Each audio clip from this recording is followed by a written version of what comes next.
Congratulations SB19 mula sa P-pop world. SB19 makes history as only Filipino act to enter worldwide iTunes albums top 10 twice.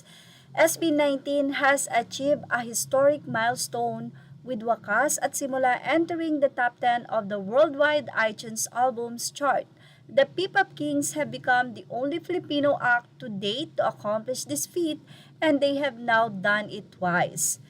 Sa ibang update, tila ngayon lamang ibinahagi ng ABS-CBN ang kamakailan lamang ay naging panawagan ng pinuno ng SB19 na si SB19 Pablo. Ito'y matapos niyang magsalita about sa AI. Ayon kay Pablo, hindi na nga daw yan mapipigilan or nakakatulong din naman ang AI sa iba't ibang platform sa music.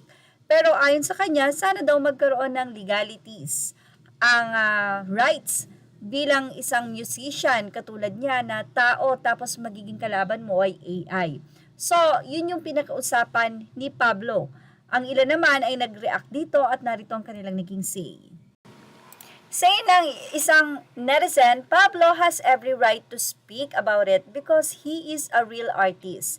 Pero feeling ko, okay lang namang gumamit ng AI melody kasi wala pang budget din. I think as long as ikaw ang gumawa ng lyrics, story and emotion para sa kanta, I think okay lang naman. Kasi AI era na talaga ang mas mag-evolve pa ata yung AI taon-taon. Parang katulad ng AI-generated movie pang Hollywood na ang datingan. Grabe. Kaya mas magandang sabayan na lang yan. Gamitin ng tama AI plus human knowledge, gawing assistant ang AI at ikaw ang direktor. Say naman ng ilan, regulate and limit AI contents in all streaming platforms.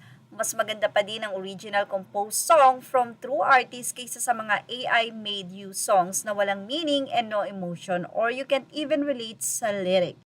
Samantala, matapos ibahagi ito ng ABS-CBN ay ilang fans naman ang nagsabi na medyo late na nga daw ang balitang ito.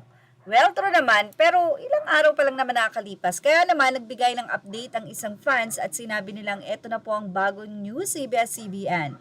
Japan Billboard Download Albums number 38 na po ang Wakas at Simula.